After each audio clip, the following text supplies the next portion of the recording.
All right, it says we are live, Rachel. Hello and welcome to the Modern Homesteading Podcast. Glad you're joining us today. My name's Harold Thornborough, joined by my co-host Rachel Rachel Jamieson.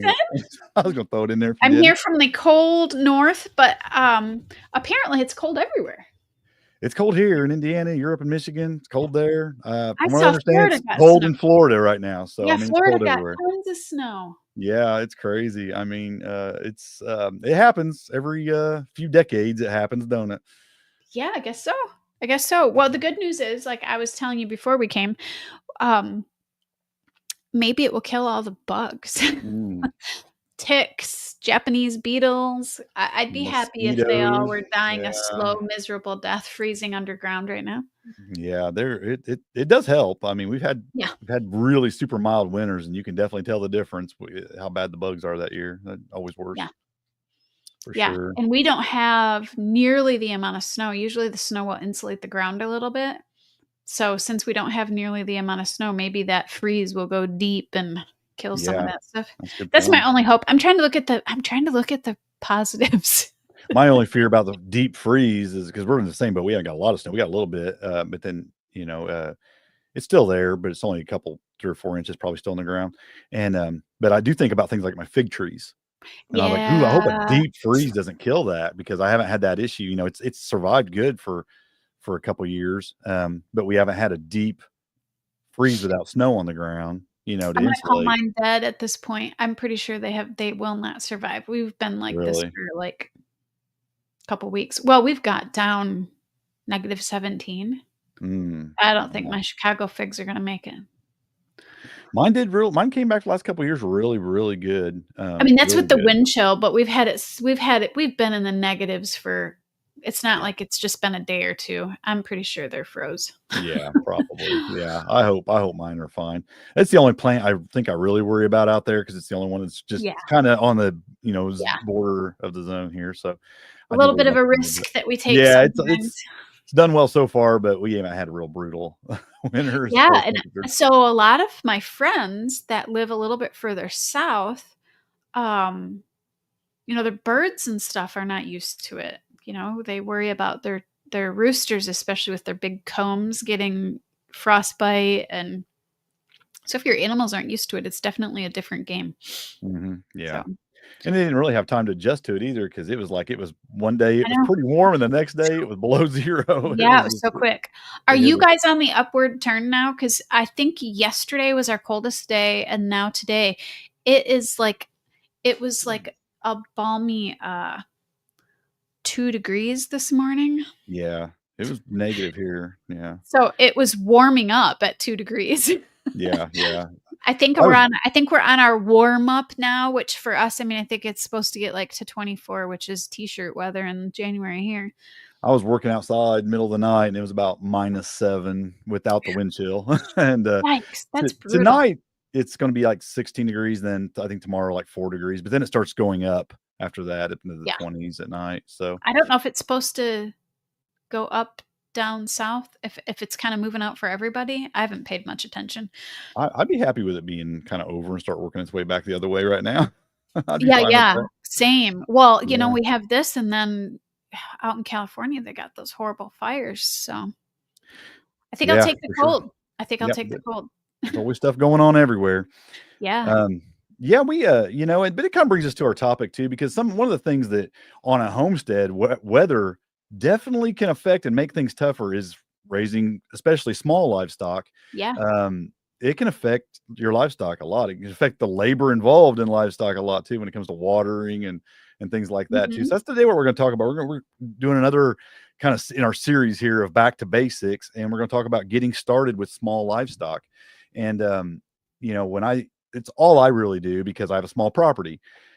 Yeah. But I can honestly say, because of some of the benefits, and we'll go over some of the reasons, that even if I had a large property, I would definitely have some large livestock, but I think I would still prefer and definitely focus still heavily on small livestock because there are some real benefits we'll talk about today. There are. Yeah. And, so, I mean, yeah, I think having cows is great, having large, Yeah, even but then even smaller versions of, say, pigs or, sheep and things like right. that is nice. I think smaller in a lot of ways is better. So we'll Yeah, talk there's about some many of that. reasons for that, but Yeah, we can yeah, for we sure. can get into that Hmm. as we talk So about it. yeah, now just some of these I do currently. Some of these, I haven't done since I was a teenager growing up with some of these. You've done some of this, so we both have some experience with small livestock, different things. Yeah, I mean, you have more experience with them than I do. I have Well, experience with chickens. I've butchered a yeah. lot of small livestock, but not necessarily raised them other than we had chickens. Yeah. So, I have quite a bit of experience with rabbits and quail and chickens. I grew up with chickens. We always had chickens, yep. all the way till I moved out of my parents' house. And now ducks, we're going to talk about ducks today. I don't have any experience with ducks, zero Yeah, experience my with only ducks. experience with those is helping butcher Yeah. hundreds of them. But it's definitely an option. We'll talk about that a little Yeah. bit later too. So I think that having small livestock can be a very important part of your homestead when it comes to self-sufficiency. Mhm. And just when it comes to just management of your homestead too. They can do so much for you. And different things, of course. We'll talk about some of the Yeah. benefits of each, but I do want to talk about chickens, rabbits, quails, ducks. You go into other countries where like guinea pigs are a thing, and Yeah. there's some other things we might just brush on that, even though we don't have experience with it, but we can talk about there's other options out there for small livestock. It's kind of amazing that we see everything from the American perspective, but it's We completely do. different around the world for sure. And we have to, it's kind of neat to acknowledge that and even understand it a little bit because, um, like I said, what we find, well, that doesn't seem right. Well, there's, it's like I've had people tell me I couldn't eat a rabbit too Right. cute and silly. And we might think that way about a guinea pig or something in another part of the world when it's a pretty common thing to eat there. Yeah, So I mean, other parts of the world, they don't draw the line where we draw the line. yeah, right. Yep. Yeah. I like where our line is for the most part though. Yeah, yeah. Yeah, but we do have people that listen to us not just from the United Yeah, States. So, absolutely. So yep. so some of the reasons you might want to start with small livestock. One is the cost. The barrier to entry is so much lower. I mean, Yeah. when you consider buying a cow or even hogs, it can be a lot more expensive than say rabbits or quail or chickens or ducks. Right. You can literally just go down to the feed store and buy these things, and for a pretty low amount of money if you have to, or you can order them online even cheaper. So Yeah, and the it's infrastructure needed for yes, small animals is not what you it, need for some of the larger animals. it can be an upfront initial cost. Cages can be kind of expensive. Right. If you build your own from wire and stuff, and you can definitely save money. I know when I first got into certain things, there was this initial expense, but then you're done. It's after that, there is no more expense when it comes to housing and feeders and, waters and things like that. It's like you make that initial expense and it's done. Yep. I guess it can be that way with larger livestock as well, but it just still seems like it's cheaper. I mean, buying a few cages is a lot cheaper than fencing off 20 acres, for Oh, cattle. I mean, yes, we haven't even completely fenced the orchard, and the expense is pretty pretty high. So, Yeah, yeah, so it can fencing is definitely pretty be more expensive. expensive. Yeah. I like the fact that it doesn't take up a lot of space too. I mean, as That's somebody on a small key. property, I mean, you can produce a lot of meat, a lot of eggs, or whatever you're doing in a very small space with these Yeah, animals. and the I mean, majority of people doing this don't have a lot of property. right. Most people have I think the most common at least the last time I looked at the statistics, the most common amount of acreage for people to have that are homesteading was like a quarter of an acre to under 2 acres. Yeah. Even if you're going 5 acres down, you're probably not going to have Yep. cows and stuff. I mean, so Yeah. yeah, having small livestock is your options. You could definitely have some pigs and some goats, some sheep, things like that. But, Right. you're probably not going to do cattle on less than 5 acres. Right. Excuse me. Um, Definitely a lower financial risk. Right. I've lost animals. I've had animals die, for whatever reasons, disease or whatever. And I would much rather lose a rabbit or two than a cow. Exactly. I mean, that's a pretty big expense to lose a cow. I don't know what it costs at this point, and it also the amount of time and work you put into it Yeah. for a single cow, depending on how old it is and stuff when you lose it. But I mean, I don't know what a rabbit is, what $50, It 30 can to be that. It can be a 50. lot Yeah. less. I mean, it can be more. It Yeah. depends on specialty breeds and things like that. There's people who pay, hundreds of dollars for some rabbit breeds, and True. I Yeah. go to Craigslist and find New Zealand's for 20 bucks, But we're not talking like $2,000, Yeah. which is, I'm assuming, on the lower end for cows. I can't remember what they're Mhm. selling for right now, but yeah. Right. Yeah, it just be a really big cost. So it definitely the risk, the financial risk is down there. Mhm. Um, ease of care. I mean, it really Yeah. I mean, all these animals that we're talking about are pretty easy to care for. Um, you do have to just make sure that you're taking care of them properly, proper, infrastructure for them, cages, housing, roof, keep them out of the weather, the right kind of feeders, things like that. I mean, but if you as long as you have that stuff set up, it just takes literally, it takes me a few minutes a day to care for rabbits and quail. Just a few minutes. Yeah, see, that's what I love about, animal husbandry is once you have it all set up, it can go pretty quickly. Yeah, you get this routine where you're just now if you start doing your tractors, like I have the tractors and stuff, you have to go out Yeah, and move those, and you can definitely add to it, make it if you're trying to be a little bit more self-sufficient, a little bit more permaculture style, on yeah, your things, it can you can put a little bit more labor into that, but in some ways it just works better still. If you're right. moving tractors or whatnot, or if you're doing like large scale chicken production, you have like 20 tractors out there to go out there and pull a bunch of tractors every day. Yeah, it can be a little bit of work. Still though, it's pretty easy. I mean, it's not that hard to care for some small Right, livestock. but when you look at the amount of work per, say you're doing meat birds, when you look at the amount of work per calorie compared to gardening, I would Yeah. say it's probably pretty, I don't know. You get so many benefits out of having Yeah, when we outside get of into the the calories benefits, too, I think yeah. you'll really see that. Yeah, why that it's definitely worth it. And just the flexibility of small livestock. It doesn't matter if you live in the city on a small Yep. lot or 5 acres or whatever, you can have them. I mean, they're and you think, well, I couldn't have them in my area. Maybe. I mean, if you can't see them, smell them, hear them, I mean, do they even exist? I don't know. Yeah. Well, and a lot of, like, especially I think of rabbits like this. I think rabbits are one of the things that could easily fall under a pet. Yeah, it does in most Um, places, and yeah. yeah, it's just Uh, if your neighbors see you And out there, processing out in the front yard, it might cause a might be a stir, different story, yeah, but, yeah. yeah, but other than that, they're probably not even gonna know you have them, and it's just gonna Right, be and they're pretty considered a pet. quiet. So are Yeah. quail, pretty quiet. Well, the noise they do make, nobody knows what it is. It's Right. just an odd Yeah. crow from the roosters, you know?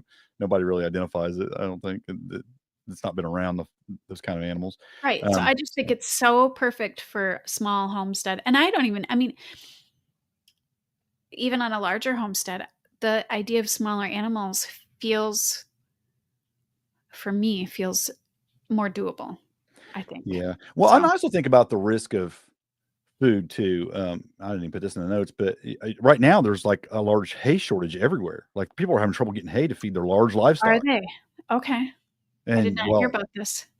really, the hay shortage for No, feeding? I haven't, but, Really, I've been hearing a lot of it might people be a, asking about is it. it a local thing or I think it's just low. It's probably certain areas. It's where okay, people just can't okay. get it. They can't get hay right now. Well, And see, that's one of my concerns with getting a cow on my property is we mhm, don't have hay property, and so then I have to secure hay, and the last couple years were rough getting hay, and if you did get it, it was quite expensive, yeah. and, I don't know if I wanna rely on that. Yeah. So, it's just easier to produce food for your Yeah. animals. Now, again, rabbits are even way easier than some of your birds. Um, Right. we can get it when we start talking about them individually, we Mhm. can talk about that a little bit more, but I'm just saying a little less risk when it comes to feeding them, having food source for them, I think too. And Right. also just the benefits, so many diverse benefits depending on There what you're is. raising. Of course, it's eggs, meat, compost, manure, whatever, just soil amendments and things. You know, if you really want to go, nose to tail, I mean, you got furs and feathers and all kinds of stuff. Right. So there's a lot of stuff there to use and get benefit from. Yeah, I think you could use this on any kind of homestead. I mean, you could be a vegetarian, even a vegan, and only use the animals for their compost and for their work. I mean, chickens are little workhorses. Hmm. Um, you could use the animals just for pure enjoyment, and then their ability to help you compost, and then their manure. If you were a vegetarian, you could, or yeah, if you're a vegetarian, you could consume the eggs. You know, and obviously if you're a meat eater, you get the meat with that too. I just think they're amazing. I told my husband that I wanted rabbits even if I never ate them just for their poop Yep, just for the because manure. it's so amazing. It is, yeah, and it's And worth it chickens just are for that. such little workhorses that they're Mhm. worth it even if you never get eggs out of them. The amount of work that they do if you direct it and Yep. you don't let them into your garden and just crazy ruin things. We only had 4 here, and, we would put huge leaf piles in there, and they would shred them into this most beautiful compost over the Yeah. winter. Yeah, we did a whole episode a while back on chickens, Yep, just getting they're some of the amazing. benefits of I'd have chickens. them even if I never ate an egg. Yeah, they're great, Yep, and they can do so much for your property, so much for your garden, so much, for your compost and and I just think rabbits can be similar. I mean, if you just wanna pet them and they're cute and they're pets and you use yeah. their poop. Yeah, I mean, just for that alone, they're worth it, and the cost Yeah, of raising them, you can do it really low, mhm, expense, if you just wanna put in the extra work. It's like you can either buy the feed or you can do the work to get the feed yeah. and don't cost you anything, but, yeah, they can produce their manure's the gold for the garden, it really It is, is, I and mean, you don't have to compost it, it just yeah, it's not a right hot on. manure. Yeah, Yeah, for sure. so So, yeah, a lot of they're benefits. amazing. A lot of benefits, and it's not as if there isn't a lot of these same benefits with large livestock, it's just but when you consider all these other things, Yeah. they're just worth having. It's worth having some small livestock on your homestead. Well, you can scale it up and scale it down. With a cow, it's Mhm. always the size of a cow. That's a good point too, because there's been times where I maxed out. I had a lot of quail, a lot of rabbits. I had a lot going on, and then I've cut it back to next to zero. Just maybe it's Yeah, some breeding stock only.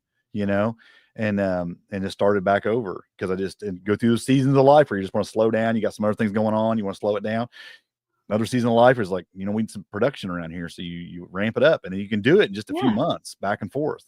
So right. you're right. That's great too that you can change that. Yeah, it's scalable. You can have as many as you want, or you can go back to just your breeding stock and, Mhm.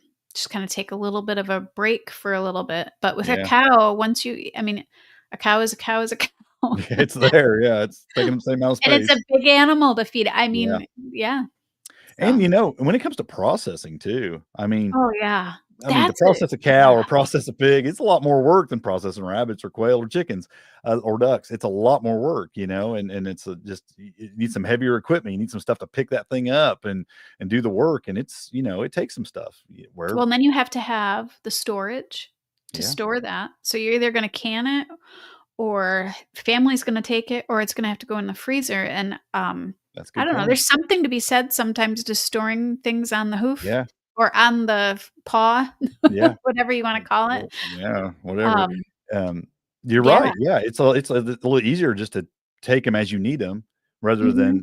than to preserve them and eat them later. You're right. Yeah, I mean, and it Um, just depends, like, maybe we have somebody that's on a 10th of an acre in a 800 square foot house, and they don't have huge freezers to store large I mean, if you're just doing it used to be when people had a chicken, they basically went out and took the chicken and ate it that day. They mhm. didn't load the freezer up full of them. So, you know, yeah, you can Well, store them on the hoof. I think we made a pretty good case for small livestock there. Some of the benefits and things you get from them and reasons you might want to do it. But now it's just choosing the right livestock. Okay, we've Yeah. mentioned 4 or 5, whatever. How do you figure out which ones you want on your homestead? And I think a lot of it is you definitely have to consider space. Yeah. Um, Chickens take up a little bit more space than rabbits. Yeah. Both That's of them probably example. take up more space than quail. Yeah, Ducks probably. need ducks need some things. They need some water. They need a pond or a pool. I mean, you have to consider the space and the infrastructure and what they're going to need. Mhm. Um, For so I sure. mean, rabbits and quail are definitely the smallest. So if you have the smallest of space, rabbits and quail are probably your choice. You have a little bit more of a backyard or a little bit of room. Definitely chickens and ducks can come into play. Um, but you also have to consider what are you allowed to have. Not every um, city allows in their ordinances livestock. Some Right. no livestock at all. Some no birds, no chickens, things like that. Mhm. So what can you get away with? What are you allowed to have? You have to Yep. consider those things. I'm not Yep. going to tell anybody to break the law. I'm just going to tell you that Consider them. It's easy if you have a small enough livestock and a place to Yeah. put them that nobody knows they're there. I Well, and mean, I think too, you have to kind of consider your relationship with your neighbors. yeah, Yep. So exactly. That's important. Yeah, and you got to look at your goals. I mean, do you want just eggs? Do you want eggs and meat? Do you want all exactly. manure? Do you want it all? I mean, some of these animals will do all for you. I mean, one of the downsides of rabbits is you get meat. You don't get the eggs. I mean, it's one of the Right. downsides. You Exactly. just No get rabbit eggs. meat. Where with chicken or quail or duck, you're getting both. You get the eggs Hmm. and the meat. And it is there's something to be said about that. But then I also think that we can look at this more when we break down. There are some benefits to rabbits over the birds too. So we'll talk about that in a few minutes. But Right. and when it comes to like time commitment, consider that too. I think all of them don't require a lot of time if you have a proper setup.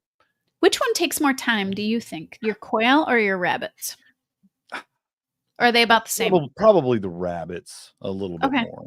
Quail Okay. are super, super easy. I mean, they just don't ask for nothing. I mean, they just, it's like they don't really Right. need anything. And I guess I put them both in a tractor at times and raise them when I try to up the production. I'll put them in tractors and run them through the yard and stuff, and that takes the same amount of time. Okay. But I do feel like I put a little bit more care into the rabbits. Also, sometimes you have to treat them for ear mites, and there seems like there's a little bit more medical care occasionally with them. Okay. Um, when it comes to uh,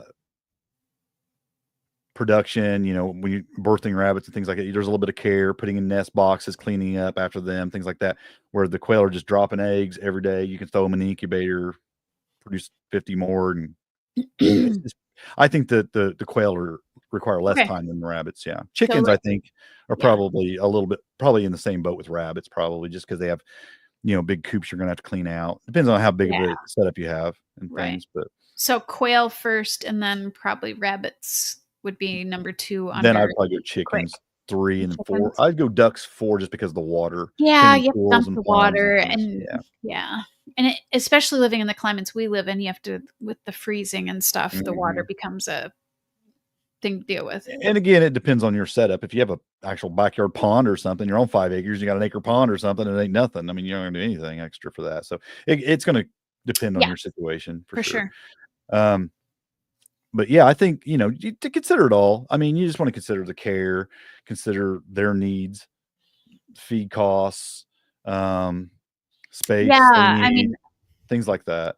yeah, we'll I discuss it when we get into specifics, but yeah, there I is a definitely think the difference. quail can cost me more feed costs if I want to. If I was trying to minimize cost to the max, which I don't usually do that. I usually just buy some Right. feed also for the rabbits, but I could feed my rabbits entirely from my property and never give them any feed. Yeah, that's the thing about rabbits. With the birds, it's more difficult to do that, to produce your own feed. You're Yeah. probably going to buy feed for them. So there's that too. I mean, Yeah, you what just have kind of to budget you on? yeah, people just have to pick which Yeah, one they want. Yeah. sure. Well, let's start with chickens. Let's just do like an overview of some common livestock, and let's start with chickens. Chickens they call them the gateway animal for a reason. They They're are. ideal for a They're the beginner. gateway Yeah, animal. they're. I think it's because one of the reasons is because they have such a personality too, Yeah, and I think it's that and this the yeah, ease of getting into hmm it. I mean, you can go yeah, down to Tractor Supply, buy your baby chicks, absolutely, buy yeah, the feed, buy everything you need, like, in an hour and have it all set up. I mean, yeah, and the boom, there you birds go. and have them there, and yeah, A house, everything. Yeah, everything. I yeah.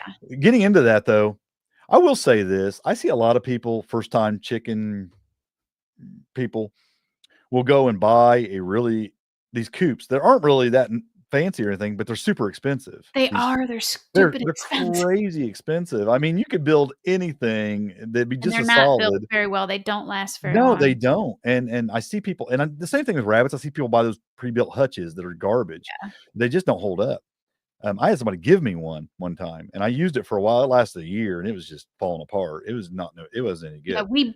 Um, we had one too, and it just was horrible. but I see people just paying so much money for those Mhm. things, those coops, Yeah. and you could just build it. Part of homesteading is developing your building skills. Get some Right. practice. Build you a small coop. Well, You don't have to be and nothing they fancy. don't necessarily need anything fancy. They No. need a roof and, clean air. They don't A square Yeah. box works fine. It You doesn't keep the need to be. draft off of them, keep them Yeah, dry, and yeah, yeah, and there's plans all over the internet. I know, yeah. you can find plans all over the internet. Every So, time I'm going by Rural King or TSC and I see somebody loading one of those up in their truck and their trailer, and I'm going, "Oh, man, you just paid so much money for that." yeah. They're so expensive. But, chickens are great. Chickens are ideal. Chickens don't require it. Like you said, everything you want, you can go buy or build real easily, and chickens are gonna give you 8, eggs and meat. Yep. I mean, that's great. Delicious eggs that aren't gonna taste way different than the grocery store. They might be a little bit better. Yeah. I mean, if you get Um, so there's a couple of ways to get chickens. You can start with chicks, and then it's usually like 22 weeks before they have eggs.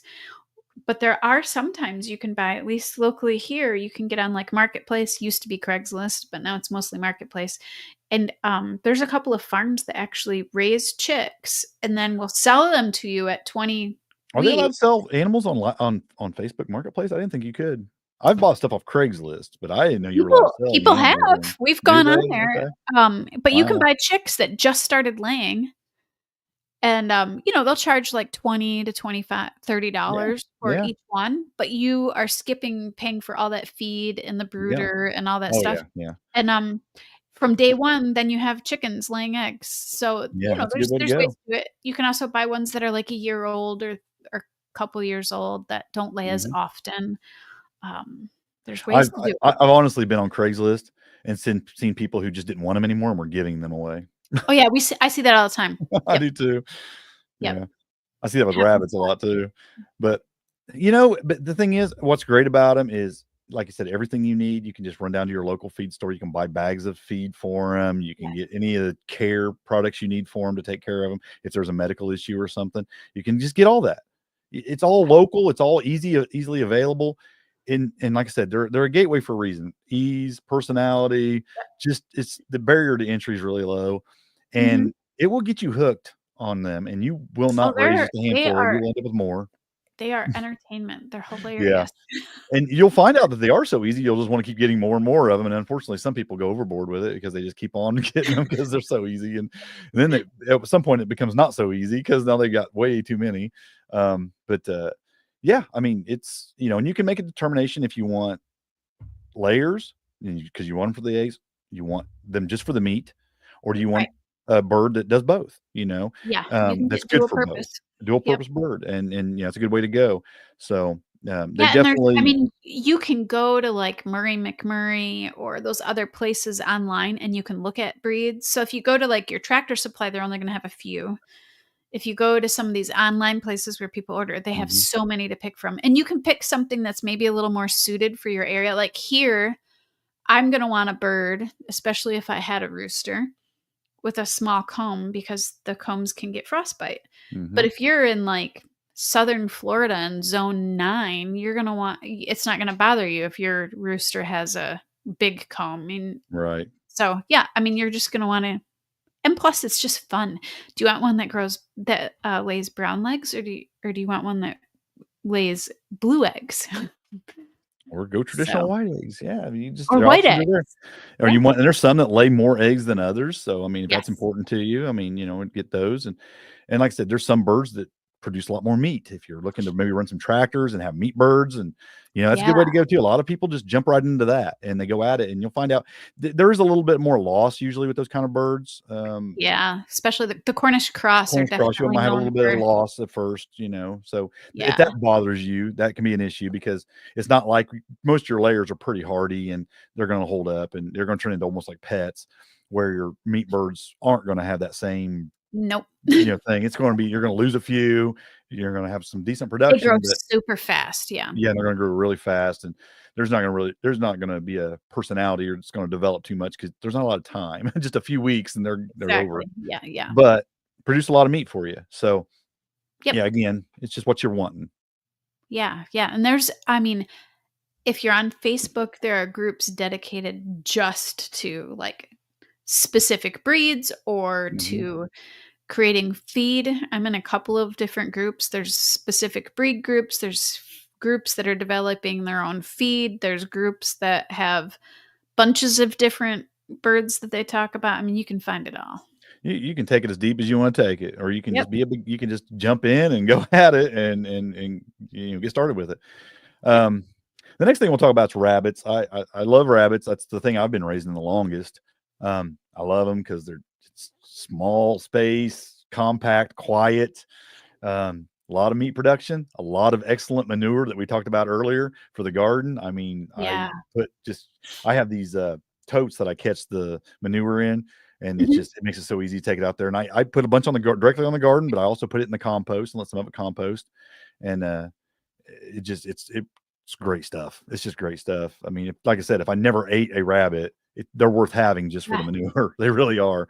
Um, Well, when and it like comes you to said, they're quiet. yeah, you can have Chickens are them not anywhere. quiet. We didn't mention that, but even if you don't have a rooster, the hens are not necessarily Yeah, quiet. they make a lot of racket. Yeah, especially when They they do lay an make a lot egg. of noise. When they drop an egg, they squawk. Yeah. Yeah, it's not just Um, the roosters that are kinda loud. right. Yeah, you're gonna hear them for Yeah. sure. But when it comes, I do my rabbits I have a lean-to that I built off the side of my garage with a tarp roof. So they're dry. They've, they're not getting a draft. It's Right. completely enclosed with cages mounted on the walls. And that's my rabbits. That's my rabbit setup, and it works great. Now I do put them in. I also have a grow out pen. That's where I keep my breeders. And then I'll take them outside and put them in the tractor occasionally in the springtime. Sometime let them work through the gardens.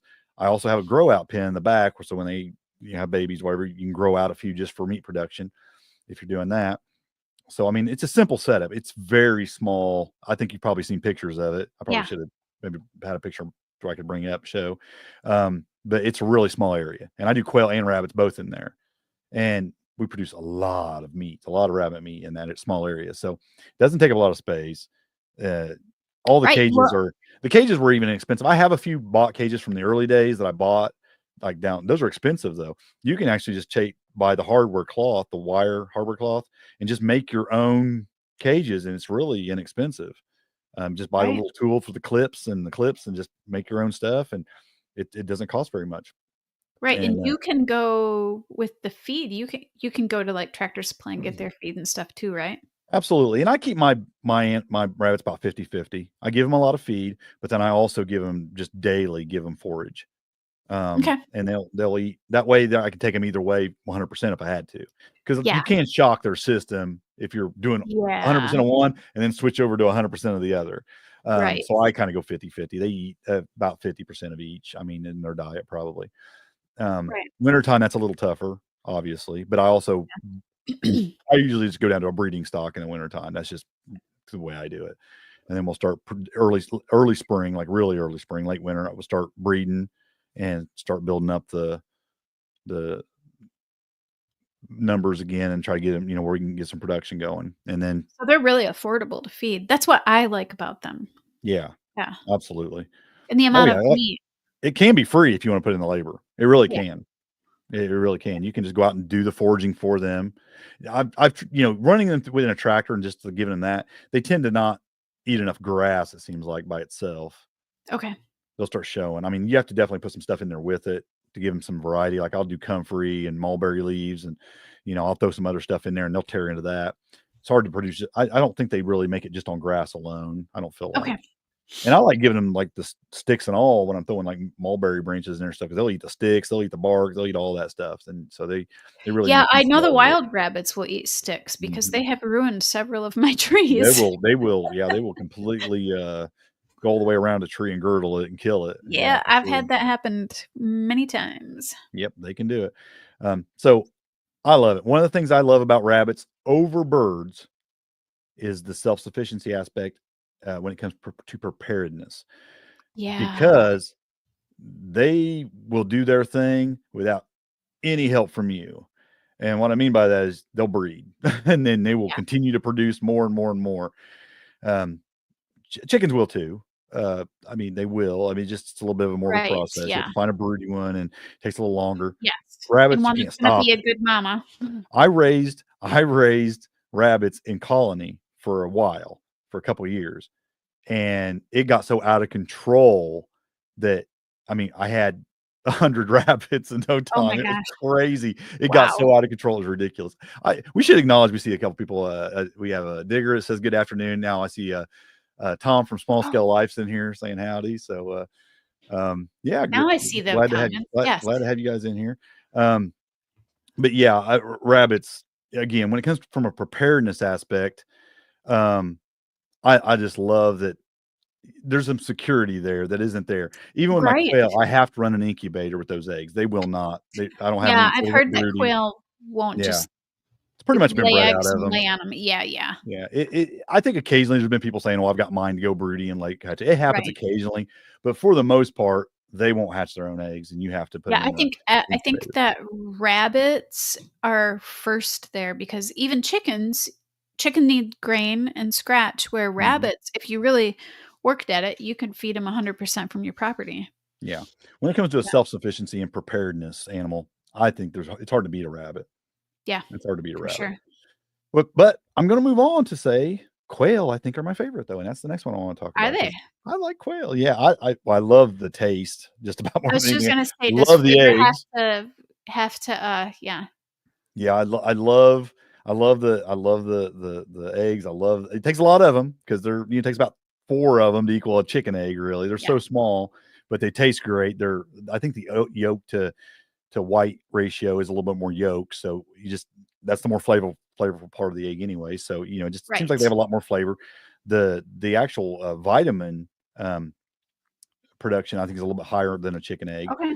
what it produces. So, I mean, I just like a lot about them, and we done talked about how much easier I think they are than rabbits. I Right. think they just take Well, less care.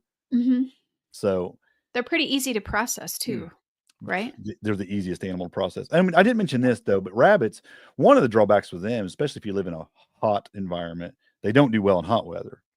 Yeah, They do well in cold. They do not like extreme hot. 100-degree weather, just not good. Okay. yeah, it's kill it. They hate it. I mean, they're miserable. I've got fans on mine. I will throw frozen water bottles in there to give them something to lay up against to keep them cool. I mean, they're a little bit more work in the winter in the summer. I Okay. don't know is any difference in quail how they act summer or winter. Okay. They just Interesting. they're just running around all the time doing their thing, and they just never really stop. Or I've never lost one from heat or cold. Okay. Um, they just they're just so hardy. I mean, and I'm in Indiana, which we can get pretty extreme on either way. I mean, Yeah. negative a few degrees and 100 plus over 100-degree weather, and the You have quail the just seem to handle it better than anything. you have the Cortenex, am I saying that Cor right? Yeah. Caturnix quail. Coturnix, there we go. Yeah, yeah, they just yeah. I've never had bob whites. Okay. I think they take a little bit more. You have to have. I think a lot of people raise them to have like fly pins so they can The fly. Bob White's more of the heritage breed of those 2? Yeah, yeah. Okay. So the Caturnix are the Japanese quail. I see. Yeah. And So how much do they dress out at? Like oh, 8 I don't know. I ounces? can't even recall what it is now. It's Okay. very small, very small. Okay. But I can, you're talking, you can process one. If you do skin off, less than a minute. Okay. I mean, it's just so fast. I mean, just I have a pair of scissors, meat scissors, and my fingers is all you need to process one, and it's super, super fast. So it's just when it comes to that, there's just nothing to it. And I like them fast growing for the meat. I mean, the turnaround Mhm. super fast. I mean, from the time they Mm. hatch to the time they're laying, 6 weeks, and they're laying Oh, eggs. wow. I mean, it's Okay. super fast, 6, 7 weeks. So it's just a super quick turnaround. They're laying eggs, they're That's producing way more. faster than chickens. Oh yeah, it's so much faster than chickens. And it's even what is it, 20? No, it's 18 days to hatch, Oh, and wow. Okay. then yeah. So it's just everything is so much faster. The turnaround on them is just so fast. Um, m- Minimal noise. The crows make a sound, but it's not really that identifiable. So you can get away with them Right. in urban environments, even if you're not supposed to have anything. Now is their manure like chicken where it has to be It composted is and hot. It smelled is a hot? hot Okay. manure. I don't think it's as hot. I don't know. I've put it in places probably where I shouldn't have put it immediately, and it didn't seem to really harm anything, but not as much. I just compost it. Yeah. Actually, what I do in the manure for both the quail and the rabbits is I do compost it and I do add it directly to the garden sometimes, but also I run worm bins under it too, and I Oh, turn it right, into yeah, worm that's a castings, yeah, the especially the whole rabbit function does really well. stacking That thing. yeah, so I have composting worms under there, turning it into even something better than the manure. I mean, turning it Yeah, into exactly. yeah, that Function just stacking, I mean, that's yeah, permaculture. that's a yeah, I find they really prefer the rabbit manure too, it seems like. Yeah. Okay, yeah. Tom's asking, are they affected by the low light like chickens? Less light equals less eggs, and they are. Yeah, you can Okay, put a light okay. on them and get more eggs. That's a great question. Thank you for that. They will produce if you keep a light on them, but yeah, I generally don't do it in the winter. I just let them kind of go through their phase, and They're molting and everything? Okay. yeah, I just well the turnaround on them so fast. I even start. I don't keep them more than about a year anyway, and I'm processing the meat. So it's like I'm Okay. constantly bringing in new anyway, but yeah, I do let them. I will generally start a light early spring, like really early, so I can start getting eggs a little earlier. But Yeah. I'm not that on top of it anyway, as far as getting the eggs. So they would just freeze anyway before I'd get to them in the heart of winter. So I don't really worry about it because And I'm only out there do to they have a spread. special feed, or do they eat what chickens would eat? They do require a little bit higher protein. Okay, The turkey feed is generally with a turkey and quail. It's a game bird feed that I I buy see. for them, like you can get it at TSE or at the at Rural King where I go, usually can get it. And it's the game bird feed. And like I said, I think Okay, I can't remember what the difference. It's maybe 4 or 5% more protein, something like that. okay. Yeah, they do Yeah, I require should that. mention here, I don't know if you have it, but we actually have a local granary here where you can get it besides, like, Tractor Supply, and it's actually more affordable than Tractor Mm, Supply, and it's yeah. better feed. Yeah. You can get if you can So get it look made. around for Yeah. that if you're interested in doing this. You might find Yeah. some like, we can get non-GMO, um, soy-free for the same price as just your typical stuff at Tractor Supply at the local Hmm. granary.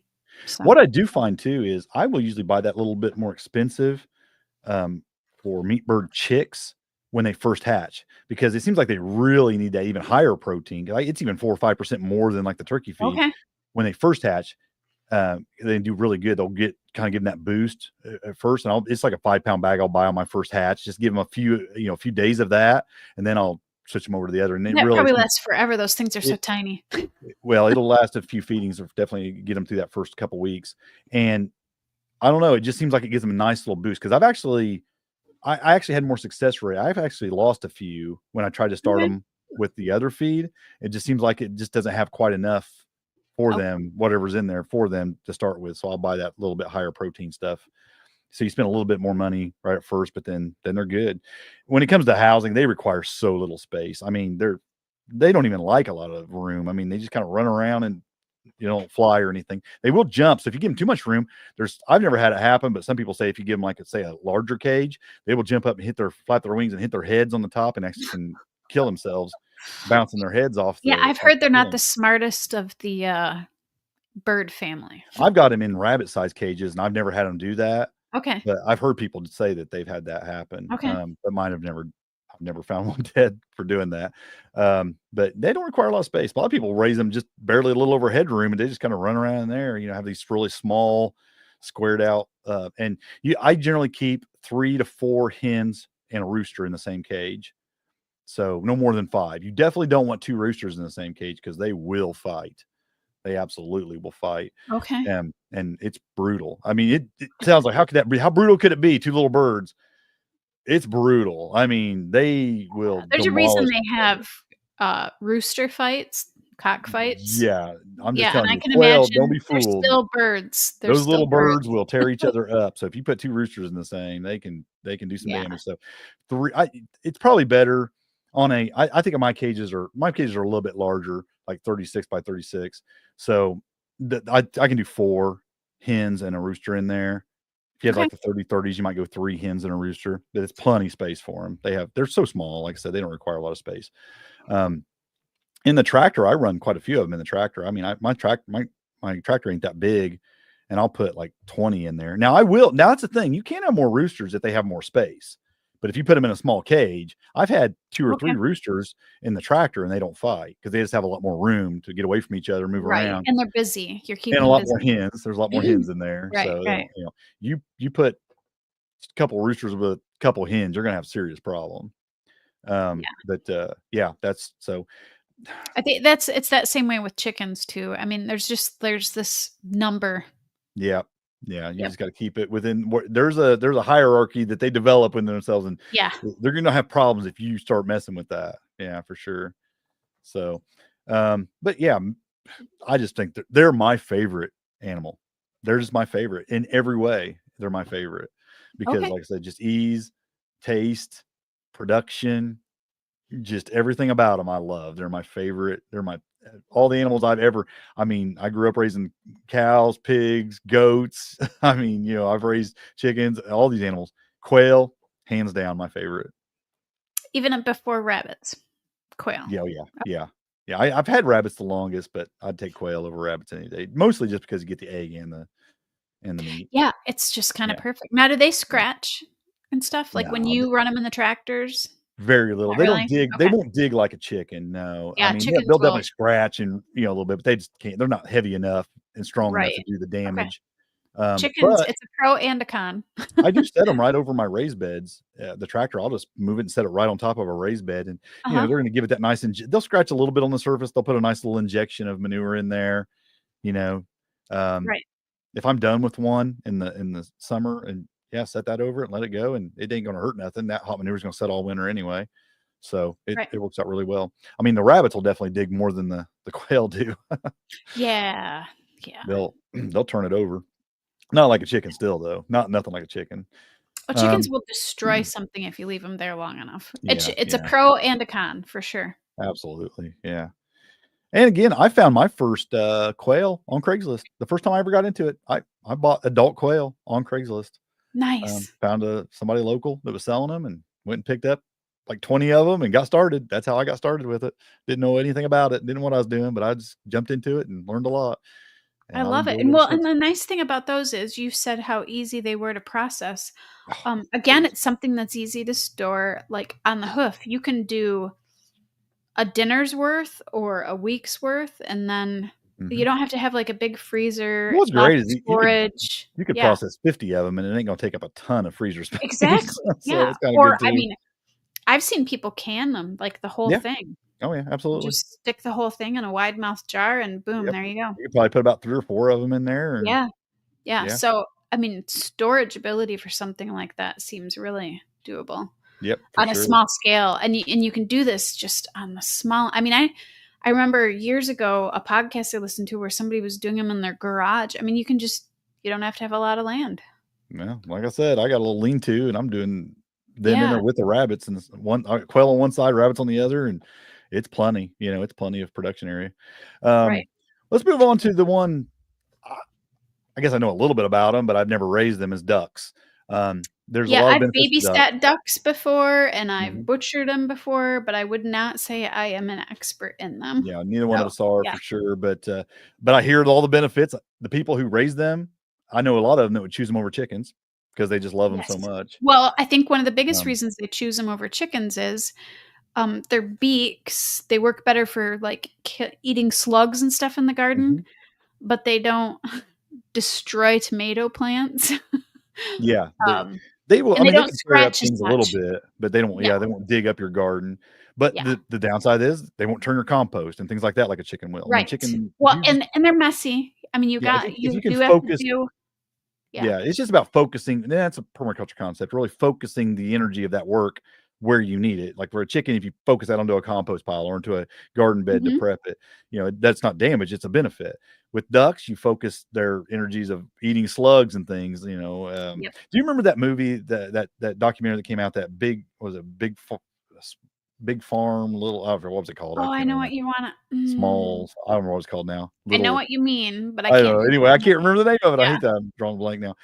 Um, but they were a permaculture farm, and that they were having a lot of problem with snails, like up and down their trees and Mhm. everything. They turned all them ducks loose, and you could just see them ducks just tearing into those snails like crazy. I mean, I think ducks are hilarious too, yeah, but they went I crazy think on it. people's biggest complaint about ducks is they're messy. And, yeah, the Yeah, water and the poopy water, but yeah, that can also be a huge benefit if you're the people that yep, I have, helped at their farm, they're using it as fertilizer in their orchard So Mhm. they just move the little pool all over, and then they Yep. dump it out, and there's the watered down fertilizer. It has Um, its benefits. yeah, Now, if you're, like, in a small urban lot or something, it's probably not gonna be a benefit. It's gonna be too yeah, much for too small of an area because they produce a lot of waste in that water. yes, they do. But if you've got the places to use it, it's actually very beneficial. Yeah. And their eggs can be pretty big compared to a chicken egg, and the yolks are Mhm. quite large. Depending on the breed, it's kinda like chickens. Some of them lay a lot of eggs, some of them don't lay very many eggs. Um, their feed is still similar to chickens where they need some grain and stuff like that. Yeah. If we got into, like, geese, which is also another, they're kind of like rabbits where you can provide almost all their own food because they can eat grass, but Yeah. ducks still require some grain and Right. And then vines and I've heard things. Muscovies that are a little bit easier on some things too. They're a little more of a Yeah, independent bird. They don't require as much maintenance as the yeah, others. and So, their I mean, meat is, like, red. mhm, So, yeah. yep, So, yeah, yeah, there's so some benefits to, but I mean, again, we're not gonna say a lot about it because neither one of us have raised them. no. But, I mean, some of the people I know who do raise them, they would choose them over anything. They love them. Mhm, yeah, Yeah. give me a couple years and, we can come back to the subject Yeah. because I'm I'm sure definitely getting we'll do some. a after you get the ducks and you're raising them for a little while, we'll have a duck episode. Absolutely. Yeah, yeah, I actually that's one of the things on my list, and even though we're going to more acreage, I actually have no desire at this point to get any large animals. We're just getting small ones. Small ones have their benefits, as we're discussing Yes, they today. do. They sure do. And yeah, of course, there's other options. We mentioned it when we first started the podcast. I mean, there's all over the world, people are raising like guinea pigs for meat. It's Yeah, just popular in some cultures.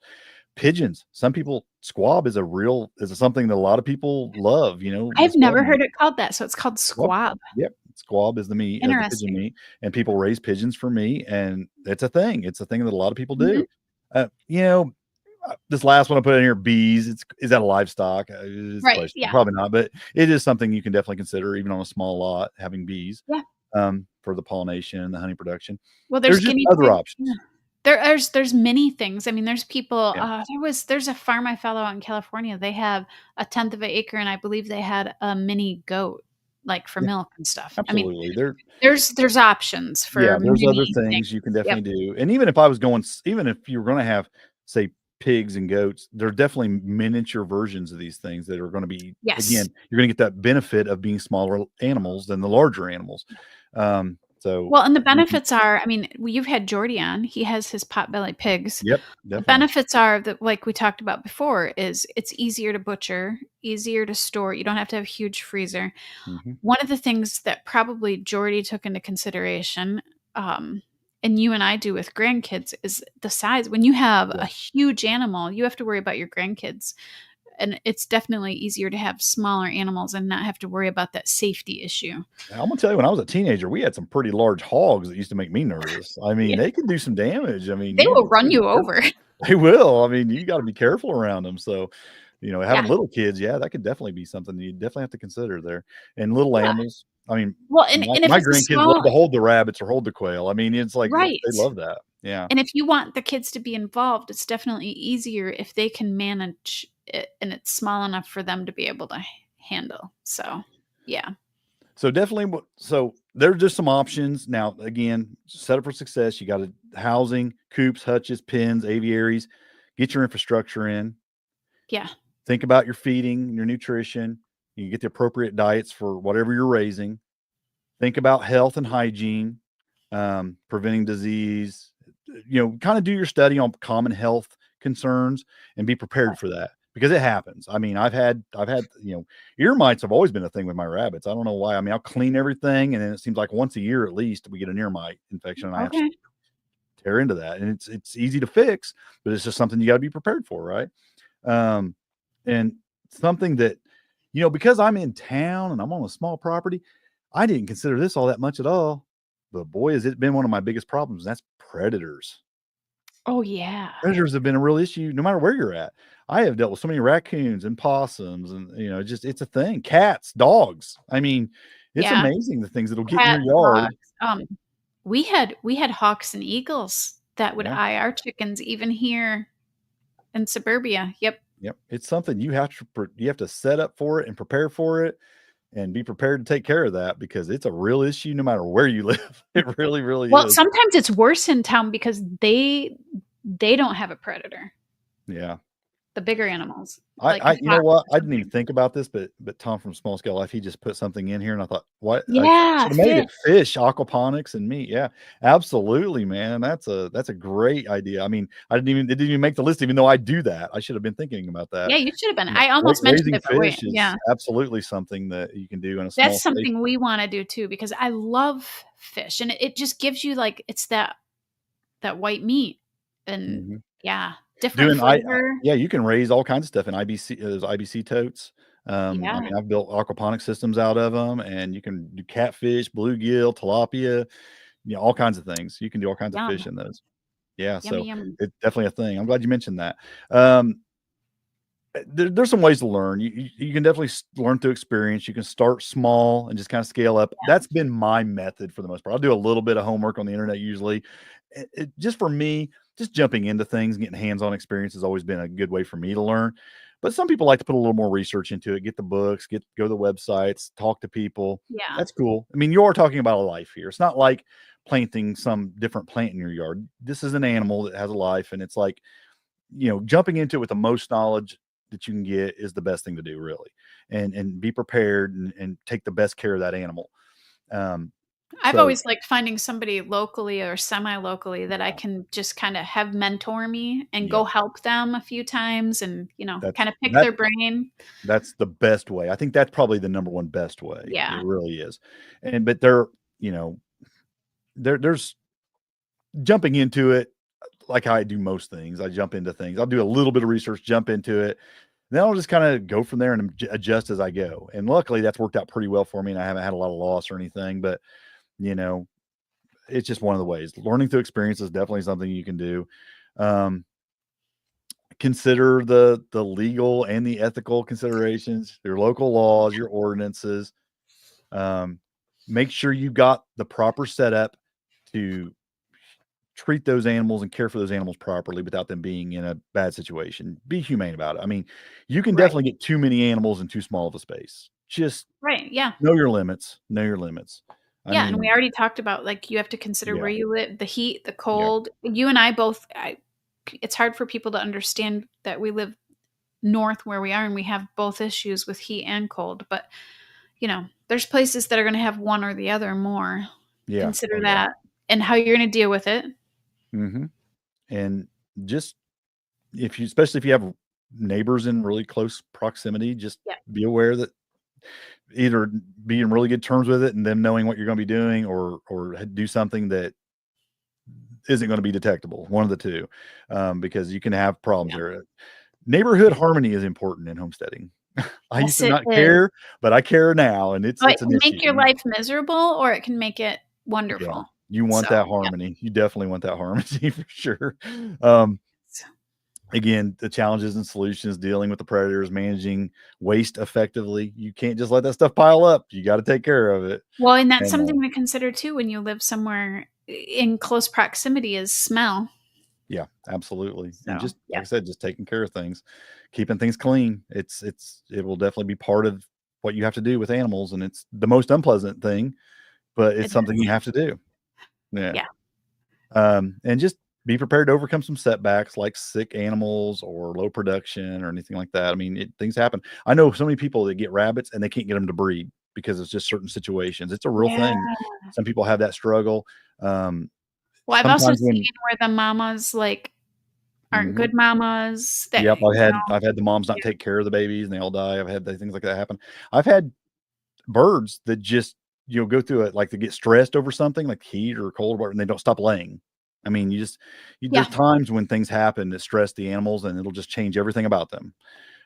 So just be prepared for things like that when you're starting out, and things are going to happen. right. Um, I guess to wrap it all up, I want to encourage folks just to, start. Yeah, that's the thing. I mean, do a little bit of research you think's necessary. Find somebody local if you feel like you need that, but just do it. I mean, you're never if you're always afraid to just take those steps, you're never going to make any progress with it. Just take the steps, you can always get rid of them. You can always just process what you've got and say, I don't want to do this anymore. I've done that on a couple things in my life. I've grown things I decided I didn't want to grow anymore. I've raised things I decided I don't want to raise anymore. I've done things, there was a time when I was doing insects, trying to raise insects to feed animals. And it's like, I don't want Right, to do that yeah. anymore, I mean, that's something you can do too, yeah. Yep. Yeah, I'm just saying there's just you change your mind on things, or you just think, it's too much work. I don't want to mess with that, or it's the kind of work I don't want to do. And that's fine. Um, but there's some real benefits to it. Just the connection, the self-sufficiency aspects of it, the connection to nature. There is Yeah. nothing like sitting down to a plate that has meat on it from your property and vegetables on it from your property and enjoying that meal. There's nothing like it. Right. And it's just there's something about that connection that just feels so right.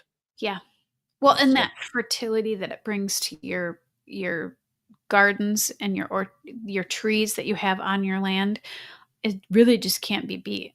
no, yeah, So, absolutely. Yeah, yep. it's such it'll just make your homestead feel complete for sure. Um, Also, I just say just to wrap that part up, just start small, research Mhm. your options, do all the things that you think is necessary, and enjoy the journey. Just enjoy it as you do it. Um, how about just additional resources? I mean, there's definitely books you can get for any of these Yeah. animals. Stories, guides have on every animal. Yeah, I they're mean, amazing. They I have have their great one on guides. chickens and their one on rabbits. Very Yeah. good. They have one on ducks. I don't know if they have one on quail or not. I have Probably, one on I probably. have the one on ducks and the one on chickens, and they have one on goats. Hmm. Yeah, they have great guides. They have They're them on just about inexpensive. everything. They're Yep, they're really clear. They get right to the point on the base on everything you need to know to really get going with it. They're great books. yep, Um, what did there you are. have in there for resources? That was I a book. had, one it's for geared towards chickens, but it's called Avoid the Vet: How to Keep Your Birds Healthy and Happy, Yeah. and it was just full of tips on, how to keep them healthy, how to spot signs that there's something, like chickens will get bumblefoot, how to avoid it, how to treat it, those kind of things. Um, you know, it typically I didn't take a chicken to the vet, but I liked the book because it helped you avoid it and Yeah. Yeah. spot health problems maybe before they became an It, issue. it will be something you'll deal with. If you have animals, you will deal with sickness eventually. Yep. With Yep. something. It happens no matter what you do. Yeah. And the other thing I wrote in there, I had in there was there's a lady that has a fantastic website with tons of resources and information, and she's called The Chicken Chick. So there's a The link to website you her can visit. website. Yeah, we'll throw that link in there. Also, just be aware that there's local extension offices and workshops. There's always Yes. farmers and people, homesteaders doing workshops that can. I think the ones that are most beneficial are the ones on butchering, because one of the things that people Yeah. struggle with the most is butchering their animals. So if you can go to some butchering workshops, that can be extremely helpful in processing your animals. Yeah, So, and if you really wanna get the kids involved, 4-H is amazing. The kids mhm. learn so much. I mean, they take the kids, they have I mean, the kids learn throughout their 4-H experience everything it is to about the animal that they're raising. I mean, their digestive system, everything. Yep. Um, so that's a possibility. You can even go to the 4-H website and order the books and not actually even participate in 4-H Yeah. and use those to just learn yourself or help your kids learn. So there's a Absolutely. lot of options out there, and There- those are usually through the extension offices where you get the 4-H because it's in the states. Um, it's usually the state that runs the 4-H programs. we live in a day and age where there are no lack of resources out there to educate Yep, yourself. So you can yep. find some way to learn these. If you want it, you can find it. So yeah, just be aware of that and get out there and see what you can find if you feel like you need that. That's the good thing about small livestock, though. Most of them don't require a ton of learning, and you can learn a lot of it on the fly Mhm. as you go because they're just pretty simple to take care of and just and make it happen, make it part of your homestead. So yeah, well, I think that's all we have. Is there anything you want to add before we wrap I it up? think that's it. All right. Well, folks, until next time, happy homesteading. God bless. And grow where you're planted.